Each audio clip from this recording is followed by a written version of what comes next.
Hi friends, मैं जायद second year BSc nursing student ANMMCH गया।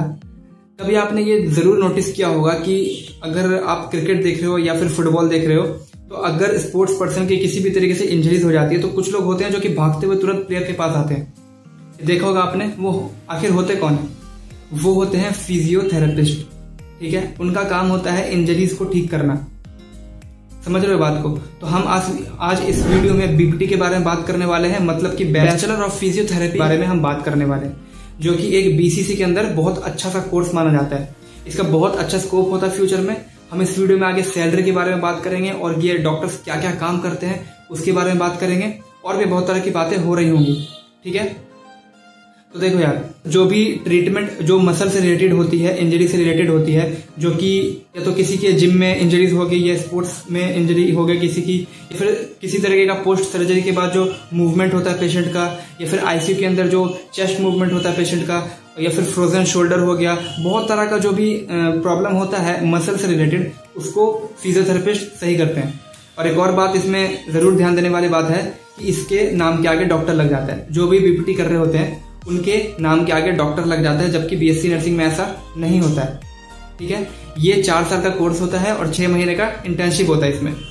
और इसमें एक और चीज बहुत ज्यादा ध्यान देने वाली बात ये होती है कि इसमें डॉक्टर मेडिसिन नहीं देते हैं, तो इसकी वजह से कोई भी साइड इफेक्ट बॉडी पे नहीं होता। ये कुछ इस तरीके से ट्रीटमेंट करते हैं कि आपको एक्सरसाइज करवाएंगे, योगा करवाएंगे, या फिर अपने हिसाब से थेरेपी देंगे बॉडी को टच करके। आपने कभी वीडियो देखा होगा कि कंधा पकड़ के हिला दिया, आगे पीछे कर दिया, मतलब इस तरीके से कुछ बॉडी का अलग सही मूवमेंट करने लग जाते हैं। तो वो जो होते हैं ना, फिजियोथेरेपिस्ट होते हैं। और इनका जो ट्रीटमेंट होता है ना, ये रेगुलर सिस्टमेटिक प्लान के थ्रू चलता है। मतलब कि लगातार 1 महीने तक आपको कोई एक्सरसाइज करने के लिए बोल दिया जाएगा। वो आपको एक्सरसाइज 1 हफ्ते तक फॉलो करनी है, ठीक है, या फिर 1 हफ्ता या फिर 1 हफ्ते से ज्यादा, अकॉर्डिंग टू योर इंजरीज और प्रॉब्लम। ठीक है, इस तरीके से फिजियोथेरेपिस्ट काम करते हैं। यार, इसका जो सिलेबस होता है वो BSc नर्सिंग और MBBS की थोड़ा मिलता जुलता होता है। जैसे कि एनाटॉमी हो गया, बायोकेमिस्ट्री हो गया, और इसमें कुछ अलग अलग भी सब्जेक्ट होते हैं, जैसे कि बायोकाइनेटिक्स, जो कि मूवमेंट ऑफ मसल्स के ऊपर स्टडी किया जाता है, उसको कहते हैं बायोकाइनेटिक्स। तो इस तरीके का सब्जेक्ट्स होता है, और भी बहुत तरह के सब्जेक्ट्स होते हैं। जो BPT कोर्स होता है वो एक UG कोर्स होता है, ग्रेजुएशन का कोर्स होता है। उसके बाद आप इसमें PG भी कर सकते हो, पोस्ट ग्रेजुएशन भी कर सकते हो, और उसको क्या बोलते हैं? MPT मतलब मास्टर इन फिजियोथेरेपी। ठीक है, ये 2 साल का कोर्स होता है। और इसके बाद MPT करने के बाद आप PhD भी कर सकते हो, जो कि कम से कम तो 3 साल का होता है, और 3 साल से ज्यादा भी खिंच सकता है। और MPT जो होता है, इसमें बहुत सारे आप सब्जेक्ट अपने हिसाब से चुन सकते हो। जैसे कि MBBS में आप देखते होंगे कि कोई सर्जन बन रहा है, कोई न्यूरोलॉजिस्ट बन रहा है। उस तरीके से BPT के बाद भी आप जब MPT करोगे, आप एक पर्टिकुलर कोर्स चूज करके ही करोगे। जैसे कि न्यूरोलॉजी हो गया, स्पोर्ट्स इंजरीज के ऊपर हो गया, या फिर कार्डियोलॉजी करके हो गया। ठीक है, इस तरीके से आप सब्जेक्ट चूज करके MPT कर सकते हो, और MPT करने के बाद PhD कर लोगे। BPT और MPT करने के बाद आप एक ट्रेंड फिजियोथेरेपिस्ट कहलाओगे, और आपके नाम के आगे डॉक्टर भी लग जाएगा।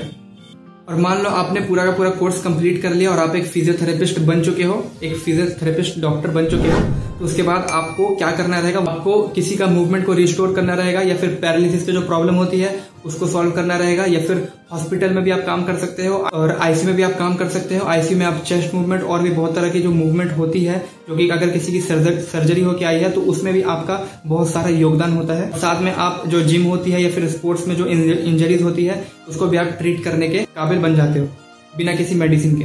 और आप एर्गोनॉमिक्स में भी थोड़ा ध्यान दे सकते हो, जैसे कि पब्लिक को ये बता सकते हो कि किस तरीके से उनको खड़े होना चाहिए, किस तरीके से बैठने का पोस्चर होना चाहिए, उनका क्या पोस्चर होना चाहिए चलने का। इस तरीके से भी आप बहुत सारा चीजें बता सकते हो। अब हम बात करने वाले हैं कि इसमें क्या स्कोप है फ्यूचर में। देखो, इसका स्कोप बहुत ज्यादा है। आपने मेरी बात अगर पूरा सुने होगे तो आपको समझ में आ रहा होगा कि इसका बहुत ज्यादा स्कोप है।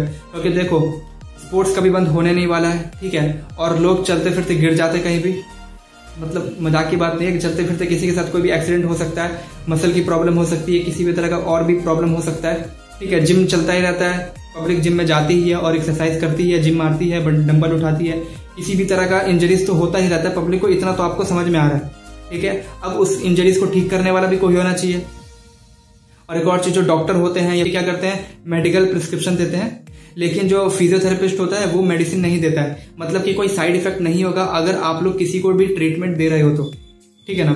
और इसका जो फिजियोथेरेपिस्ट का चार्ज भी बहुत ज्यादा होता है। मान लो कि आपके घर पे आके कोई भी थेरेपी कर रहा है, मान लो आपको कोई प्रॉब्लम हो गया और आपके घर पे आके कोई भी फिजियोथेरेपिस्ट अगर आपको थेरेपी दे रहा है तो आपको कम से कम वो 500 से 1000 रुपए जरूर चार्ज करेगा।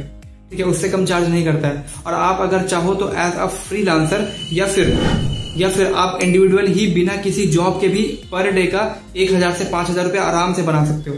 ठीक है, और साथ में अगर आपकी जॉब लगती है तो 30-40 हजार तक की जॉब लग सकती है, और ये जॉब की आपकी सैलरी 1 लाख तक भी जा सकती है, according to your experience and किस बिहाफ पे आप काम कर रहे हो, कहाँ पे काम कर रहे हो। ये एक पैरामेडिकल का बहुत ही ज्यादा इमर्जिंग कोर्स है, इसको आप जरूर से जरूर ज्वाइन कर सकते हो। अगर आपको कोई भी अच्छा कॉलेज नहीं मिल पा रहा है, तो अगर आप MBBS नहीं कर पा रहे हो या फिर BSc नर्सिंग नहीं मिल पा रहा है, तो ये भी बहुत अच्छा कोर्स आपके लिए हो सकता है। ठीक है, और यार देखो, काउंसलिंग स्टार्ट होएगी रिजल्ट आने के बाद, तो आप लोग मेरा पेड काउंसलिंग वाला प्रोग्राम ज्वाइन कर सकते हो। इस नंबर पे आप व्हाट्सएप पे अपना डिटेल सेंड कर देना। डिटेल क्या है वो बता रहा हूँ आपको, अपना एडमिट कार्ड और वो वाला फोन नंबर जिससे भी आपने BCC का फॉर्म रजिस्ट्रेशन किया था, ये आप सेंड कर देना। मैं आपको काउंसलिंग करके दूंगा, फीस है 200 रुपये। ठीक है, अगर मेरे पे ट्रस्ट है तो आप मेरे से काउंसलिंग करवा सकते हो। और वीडियो देखने के लिए बहुत ज्यादा थैंक यू, और चैनल को सब्सक्राइब करके रख देना, वीडियो को लाइक कर देना अगर पसंद आया तो। मिलते हैं किसी नेक्स्ट वीडियो में इसी तरह के इन्फॉर्मेटिव वीडियो के साथ। तब तक के लिए have a nice day, thank you very much.